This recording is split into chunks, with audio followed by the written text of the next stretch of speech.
اعوذ باللہ من الشیطان الرجیم بسم اللہ الرحمن الرحیم۔ آج سورہ طٰہٰ کا آخری رکوع پڑھنا ہے۔ کل کے سبق میں پڑھا تھا، اللہ تعالیٰ فرماتے ہیں کہ آج بھلایا جائے گا، جس طرح تو نے میری آیات کو بھلا دیا اس طرح تو بھی آج بھلایا جائے گا۔ آیات کو، نصیحت کو، قرآن و حدیث کو جس بندے نے بھلایا اس کے ساتھ اسی طرح ہوگا۔ اور اسی طرح یہ بھی آپ نے حدیث پڑھی ہے، نبی علیہ السلام نے فرمایا جو قرآن نہیں پڑھتے، پڑھ کے بھلا جاتے ہیں، اس کے بارے میں بھی وعید آتی ہے کہ جو حافظ قرآن تہجد کے ٹائم سوئے رہتے ہیں اور رات کو پڑھتے نہیں تھے، ان کو بھی قیامت کے دن سخت ترین جو ہے سزا دی جائے گی۔ تو ایک تو قرآن پڑھ کے بھلانا یہ بھی بہت بڑا جرم ہے۔ جس نے قرآن پڑھا ہے لیکن قرآن کو بھلا دیتا ہے، یاد نہیں کرتا، کوشش نہیں کرتا، اس کے لیے بھی سخت وعید آتی ہے۔ اسی طرح اللہ کی آیات قرآنی آیات بھی ہو سکتی ہیں، اور ساتھ ساتھ یہ اللہ کے جو احکامات نصیحتیں آ رہی ہیں ان کو بھی جس نے بھلایا اس کے ساتھ بھی یہ ہوگا۔ اور آگے فرمایا کہ وَكَذَلِكَ نَجْزِي مَنْ أَسْرَفَ وَلَمْ يُؤْمِنْ بِآيَاتِ رَبِّهِ، اور اسی طرح ہم اس شخص کو جزا دیتے ہیں جو حد سے گزرے،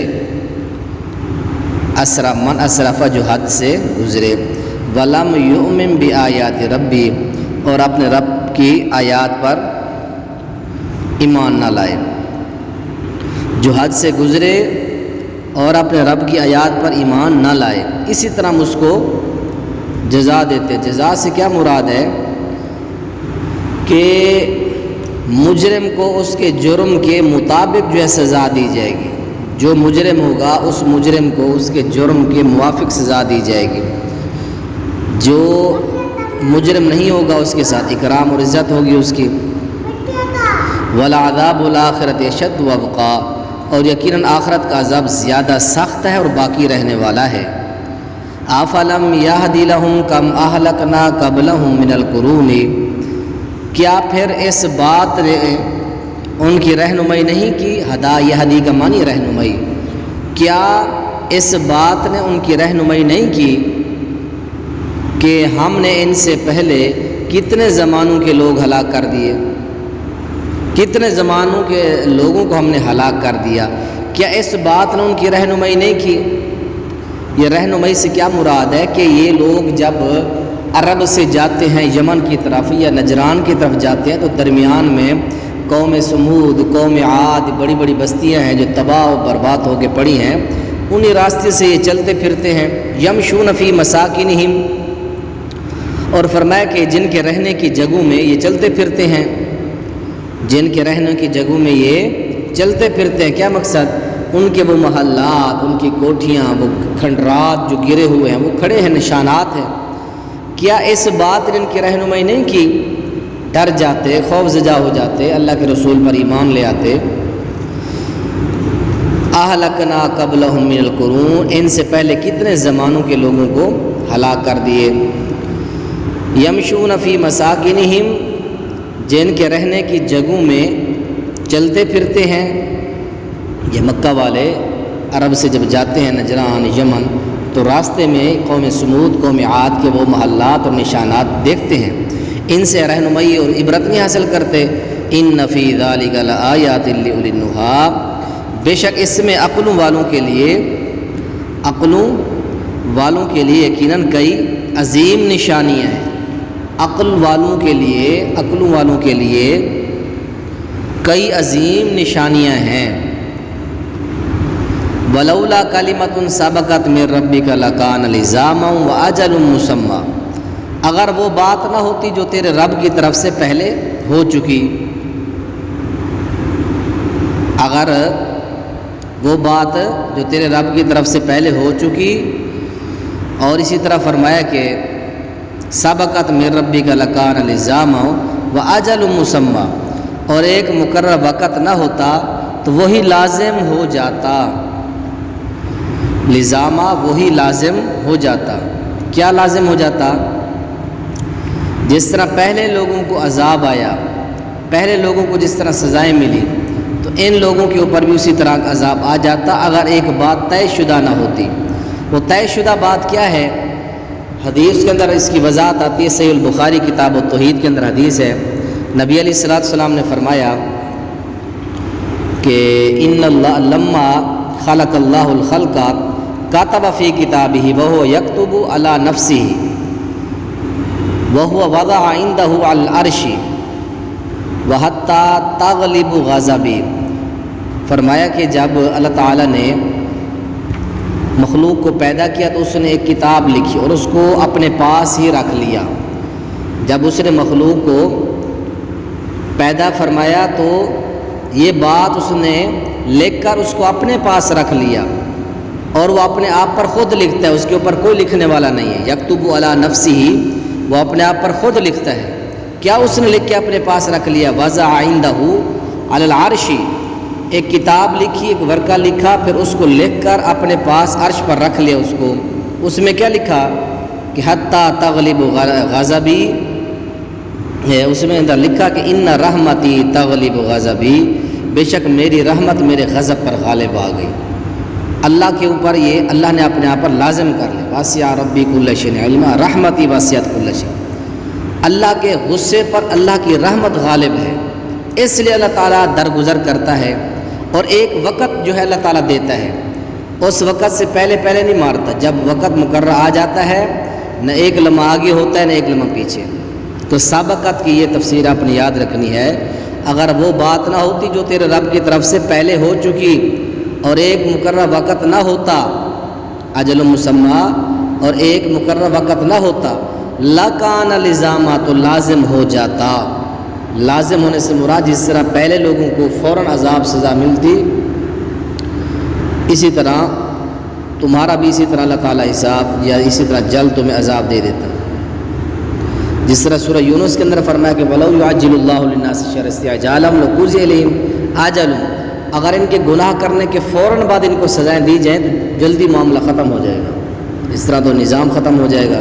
اللہ فوراً عذاب نہیں دیتا، صبر کرتے ہیں، اس کے بعد ڈھیل دیتے ہیں لوگوں کو۔ فاصبر علی ما یقولون وسبح بحمد ربک قبل طلوع الشمس وقبل غروبها، اس پر صبر کرو جو وہ کہتے ہیں، ان لوگوں کی باتوں پر صبر کرو جو وہ کہتے ہیں۔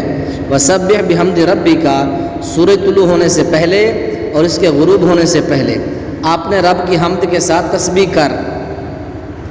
سورج طلوع ہونے سے پہلے فجر کی نماز ہے، سورج غروب ہونے سے پہلے عصر کی نماز ہے۔ سورج طلوع ہونے سے پہلے اور اس کے غروب ہونے سے پہلے اپنے رب کی حمد کے ساتھ تسبیح کر۔ سبح بحمد ربک، اپنے رب کی حمد کے ساتھ تسبیح کر۔ وَمِنْ آنَاءِ اللَّيْلِ فَسَبِّحْ وَأَطْرَافَ النَّهَارِ لَعَلَّكَ تَرْضَىٰ، اور فرمایا کہ رات کے کچھ اوقات میں بھی، رات کے کچھ اوقات میں بھی تسبیح کر، اور دن کے کناروں میں، اور دن کے کناروں میں، رات کے کچھ اوقات میں بھی تسبیح کر۔ وَأَطْرَافَ النَّهَارِ، اور دن کے کناروں میں بھی، لَعَلَّكَ تَرْضَىٰ، تاکہ تو خوش ہو جائے۔ ترضیٰ کہ تو خوش ہو جائے۔ اے پیغمبر، آپ صبر کے ساتھ، نماز کے ساتھ اللہ کی رضا کو، اللہ تعالیٰ کی خوشنودی کو حاصل کریں۔ تو ترضیٰ کی تفسیر کیا ہے؟ جس طرح سورہ الضحیٰ کے اندر آیا وَلَسَوْفَ يُعْطِيكَ رَبُّكَ فَتَرْضَىٰ، تیرا رب تجھے دے گا اور تو خوش ہو جائے گا، راضی ہو جائے گا۔ تو اس راضی ہونے سے مراد اللہ کے نبی علیہ السلام کو مقام محمود ملے گا۔ مقام محمود جو ایک جنت کے اندر مقام ہے، وہ مقام اللہ کے پیارے پیغمبر علیہ السلام کو صبر اور نماز کی برکت سے آپ کو مقام محمود جب ملے گا، جنت کے اندر ایک بڑا معزز مقام ہے، تو اللہ کے نبی کو وہ ملے گا۔ تو اس طرح وہ اللہ کے نبی کی طرف اشارہ ہے، مقام محمود کی طرف جب ملے گا آپ خوش ہو جائیں گے۔ اسی طرح اہل جنت کو بھی بڑا خوش کیا جائے گا۔ اللہ تعالیٰ جنتیوں کو کہے گا، جنتیوں کیا تم خوش ہو؟ ان اللہ یقول لأہل الجنت یا اہل الجنہ یقولون لبیک ربنا وسعدیک، جنتیوں کیا تم خوش ہو؟ اللہ تعالیٰ بلائیں گے، کہیں گے اللہ ہم بہت خوش ہیں، ہم بہت زیادہ خوش ہیں تیری نعمتوں پر، تو نے ہمیں وہ نعمتیں دی ہیں۔ اللہ تعالیٰ فرمائیں گے کیا میں تمہیں کوئی اور نعمت دوں؟ کہا نہیں، بس بہت نعمت ہے۔ تو فرمایا کہ یہ جو تو نے نعمتیں ہمیں دی ہیں اس سے زیادہ تو نے کسی کو دی نہیں ہیں وہ نعمتیں۔ اللہ تعالیٰ فرمائیں گے وہاں کہ افضل من ذالک، اس سے افضل تمہیں نعمت نہ دوں؟ فیقولون یا ربی ای شیء افضل من ذالک، اس سے بھی کوئی افضل چیز ہے؟ تو نے ہمیں جنت دے دی، جنت کی نعمتیں دے دی۔ اللہ تعالیٰ فرمائیں گے اس سے بھی بڑی نعمت ہے۔ وہ کیا ہے اللہ تعالیٰ کی بڑی نعمت؟ فرمایا کہ احل علیکم رضوانی فلا اسکت علیکم بعدہ ابدا، میں نے اپنی جو ہے رضا مندی تمہارے لیے کر دی ہے، یعنی اپنی رضا تمہیں عطا کر دی ہے، اور میں نے آج کے بعد تم پر کبھی جو ہے ناراض نہیں ہونا۔ یہ دنیا کائنات کی، یہ جنت کی سب سے بڑی نعمت ہوگی اللہ کی رضامندی۔ جس طرح اللہ تعالیٰ نبی علیہ السلام کو راضی کریں گے، اس طرح مومنین کو بھی، جنتیوں کو بھی راضی کریں گے۔ تو یہ صحیح درجے کی روایت ہے کتاب بخاری کتاب توحید کے اندر۔ آگے فرمایا کہ وَلَا تَمُدَّنَّ عَيْنَيْكَ إِلَىٰ مَا مَتَّعْنَا بِهِ، اپنی آنکھیں ان چیزوں کی طرف ہرگز نہ اٹھا، مَا مَتَّعْنَا بِأَزْوَاجًا مِّنْهُمْ، جو ہم نے ان کے مختلف قسم کے لوگوں کو دنیا کی زینت کے لیے، دنیا کی زینت کے برتنے کے لیے دی ہیں۔ اے پیغمبر تمدنا، مدہ کا معنی نہ، ہرگز نہ اٹھا اپنی آنکھوں کو، الا ما متعنا بازواج منہم، ازواج کا معنی مختلف، منہم ان لوگوں میں سے، زہرہ کا معنی، زہرہ یہ زیب و زینت، دنیا کی زندگی کے زیب و زینت برتنے کے لیے ہم نے ان کے مختلف قسم کے لوگوں کو وہ فائدے دیے ہیں۔ دنیا کی زینت کی، دنیا کی زندگی کی زینت کے طور پر برتنے کے لیے ہم نے ان کو جو چیزیں دی ہیں ان کی طرف اپنی آنکھیں نہ اٹھا۔ لِنَفْتِنَهُمْ فِيهِ، تاکہ ہم انہیں اس میں آزمائیں۔ وَرِزْقُ رَبِّكَ خَيْرٌ وَأَبْقَىٰ، اور تیرے رب کا دیا ہوا سب سے اچھا اور سب سے زیادہ باقی رہنے والا ہے۔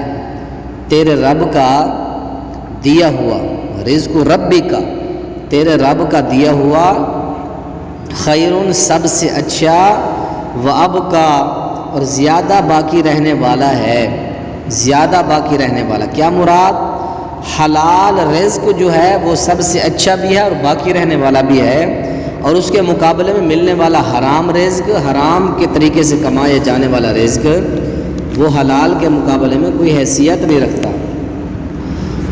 وَأَمُرْ أَهْلَكَ بِالصَّلَاةِ وَاسْتَبِرْ عَلَيْهَا، اور آگے فرمایا کہ اپنے گھر والوں کو نماز کا حکم دے۔ وَأَمُرْ أَهْلَكَ بِالصَّلَاةِ وَاسْتَبِرْ عَلَيْهَا، جس طرح حدیث ہے نبی علیہ السلام نے فرمایا سنن نبی داؤد کے اندر کتاب الصلاۃ، اس میں فرمایا کہ مرو اولادکم بالصلاۃ، اپنے بچوں کو نماز کا حکم دو۔ وہم ابناء 7 سنین، جب وہ 7 سال کے بیٹے ہو جائیں، وضربوہم، ان کو مارو اس کے اوپر اگر وہ سستی کرتے ہیں۔ وہم ابناء 20 سنین، اور وہ 10 سال کے ہو جائیں، ففرقوا بینہم فی المضاجع، ان کے بسترے بھی علیحدہ علیحدہ کر دو۔ اس لیے نماز کا حکم پیچھے سورہ مریم میں پڑھا حضرت اسماعیل علیہ السلام، وہ بھی اپنی اولاد کو کہہ رہے، حضرت ابراہیم علیہ السلام ہجرت کر کے خانہ کعبہ کے پاس ہے کہ میری اولاد نمازی بن جائے۔ تو نماز کی پابندی تمام انبیاء کی زندگی کا یہ جو ہے وتیرہ رہا ہے۔ اپنے گھر والوں کو نماز کا حکم دے، وَاسْتَبِرْ عَلَيْهَا، اس پر خوب پابند رہ۔ وَاسْتَبِرْ، یہ صبرہ یصبر کا معنی کہ اس کے اوپر خوب پابند رہے۔ خطاب ڈائریکٹ اللہ کے نبی کو ہے، لیکن اس کے مخاطب جو ہیں ہم ہیں، ہمیں درس دیا جا رہا ہے کہ ہم لوگ اپنے بچوں کو اور خود بھی نماز پڑھیں اور اس کے اوپر ہم خوب پابند رہیں۔ لا نسألک رزقا، ہم تجھ سے کسی رزق کا مطالبہ نہیں کرتے، تجھ سے کسی رزق کا مطالبہ نہیں کرتے۔ نحن نرزقک، ہم تجھے رزق دیں گے، والعاقبۃ للتقوی، اور اچھا انجام تقوی کا ہے، اچھا انجام جو ہے وہ تقوی کا ہے۔ اس لیے فرمایا کہ لا نسألک رزقا، ہم آپ سے رزق کا سوال نہیں کرتے، ہم آپ کو رزق دیں گے۔ اب اس آیت سے کتنا بڑا سبق ملتا ہے۔ آج ہم لوگوں نے جو نمازیں، اللہ کی نافرمانی، رسول کی نافرمانی، وہ صرف رزق روٹی سے کی ہوئی ہے، جبکہ اللہ تعالیٰ فرماتے ہیں رزق ہم نے دینا ہے، ہماری ذمہ داری ہے۔ اس کے لیے حدیث ہے کہ نبی علیہ السلام نے فرمایا، یہ صحیح درجے کی حدیث ہے، نبی علیہ السلام نے فرمایا کہ اللہ تعالیٰ نے ابن آدم کو مخاطب کر کے فرمایا، کیا فرمایا؟ فرمایا کہ ان اللہ تعالیٰ یقول یا ابن آدم تفرغ لعبادتی، اے ابن آدم تو اپنے آپ کو مکمل طور پر میری عبادت کے لیے فارغ کر۔ املا صدرک غنن، فرمایا کہ میں تیرا سینہ جو ہے غنا سے بھر دوں گا، اور اسی طرح آگے فرمایا کہ غنا سے تیرا سینہ میں بھر دوں گا، وَأَسُدَّ فَقْرَكَ، اور تیرا جو ہے فقر، غریبی، یہ میں دور کر دوں گا۔ وَإِلَّا تَفْعَلْ، اگر تو نے اس طرح نہ کیا، مَلَأْتُ يَدَيْكَ شُغْلًا، میں مصروفیات سے تیرے ہاتھ بھر دوں گا، وَلَمْ أَسُدَّ فَقْرَكَ، اور میں تیری غریبی، فقر تجھ سے کبھی دور نہیں کروں گا۔ میرے لیے تو وقت نکال، میں ساری تیری غربتیں، ساری تیری فقیریاں ختم کر دوں گا۔ اب یہ حدیث جامع ترمذی کے اندر صفت القیامہ کے اندر آتی ہے، اور یہ حدیث نمبر 2466 ہے، صحیح درجے کی حدیث ہے۔ تو کیا معلوم ہوا کہ اللہ کے لیے وقت نکالیں، اللہ تعالیٰ رزق خود بخود دے دے گا۔ اور اسی طرح ایک دوسری حدیث ہے، یہ بھی صفت القیامہ باب اپنا جامع ترمذی کے اندر آتی ہے کہ من کانت الآخرۃ ہمہ جعل اللہ غناہ فی قلبہ وجمع لہ شملہ واتت الدنیا وہی راغبۃ۔ آپ نے فرمایا کہ جس شخص کی فکر صرف آخرت کی ہو، اللہ تعالیٰ اس کی دولت مندی اس کے دل میں رکھ دیتا ہے، اللہ اس کے دل میں فکر سب نکال دیتا ہے، اور آگے فرمایا کہ اس کے لیے تمام معاملات جمع کر دیتا ہے، کوئی ٹینشن نہیں ہوتا، اللہ خود بخود مسائل معاملات حل کر دیتا ہے۔ اور آگے فرمایا کہ وَأَتَتْ دُنْيَا وَهِيَ رَاغِبَةٌ، اور فرمایا کہ دنیا اس کے پاس ذلیل ہو کر آتی ہے، دنیا اللہ اس کے قدموں میں ڈال دیتا ہے۔ اور جس کی فکر فرمایا کہ ہو کانت الدنیا ہمہ جعل اللہ فقرہ بین عینیہ، جس کی فکر صرف دنیا کمانے کی ہو، اس کا فقر اس کی آنکھوں کے سامنے رکھ دیا جاتا ہے، ہر وقت اس کو یہ ٹینشن، وہ ٹینشن، فلاں، ہر وقت اس کو جو ہے پریشانی، ٹینشن رہتی ہے۔ جو بندہ اللہ کے لیے نکلتا ہے، اللہ کے راستے کے لیے، اللہ اس کو رزق بھی دیتا ہے، اس کے سارے معاملات خود حل کرتا ہے۔ اور اس لیے فرمایا کہ والعاقبۃ للتقوی، اور اچھا انجام تقوی کا ہے، بہترین انجام جو ہے وہ تقوی والوں کا ہے، جو پرہیزگار ہیں، اللہ سے ڈرتے ہیں، دنیا و آخرت کے اندر اچھا انجام ہی تقوی والے لوگوں کا ہے، پرہیزگار لوگوں کا۔ اور آگے فرمایا کہ وَقَالُوا لَوْلَا يَأْتِينَا بِآيَةٍ مِّن رَّبِّهِ، اور انہوں نے کہا یہ ہمارے پاس اپنے رب کی کوئی نشانیاں کیوں نہیں لاتا۔ نبی علیہ السلام کے بارے میں کفار کہہ رہے ہیں کہ اللہ کے نبی یہ اپنے آپ کو نبی کہتے ہیں، یہ ہمارے پاس اپنے رب سے کوئی نشانی کیوں نہیں لاتا۔ کفار نے کہا کہ اگر تو سچا رسول ہے تو پھر تو اپنے سچے رسول ہونے کی نشانی لے آسمان سے، جس طرح سورہ بنی اسرائیل میں کہا ان لوگوں نے۔ اب یہاں بھی وہی چیز ہے، تو اللہ تعالیٰ فرماتے ہیں کہ اولم تاتہم بینۃ ما فی الصحف الاولیٰ، کیا ان کے پاس وہ واضح دلیل نہیں آئی جو پہلی کتابوں میں ہے؟ کیا ان کے پاس وہ واضح دلیل نہیں آئی؟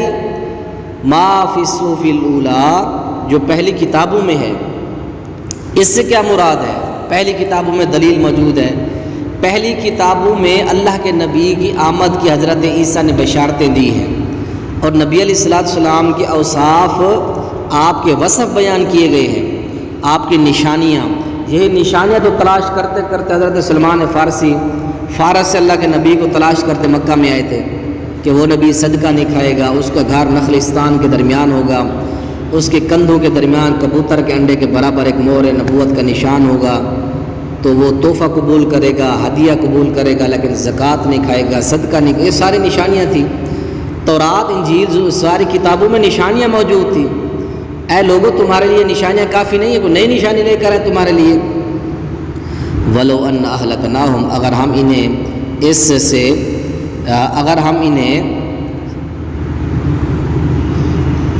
اس سے کسی عذاب کے ساتھ ہلاک کر دیتے، کسی عذاب کے ساتھ اہلکناہم بعذابہ، اگر ہم انہیں اس سے کسی عذاب کے ساتھ ہلاک کر دیتے اس سے پہلے، تو یہ لوگ ضرور کہتے لقالوا ربنا، یہ لوگ ضرور کہتے اے ہمارے رب تو نے ہماری طرف کوئی رسول نہیں بھیجا تاکہ ہم تیری آیات کی پیروی کرتے، تو نے ہماری طرف کوئی رسول نہیں بھیجا.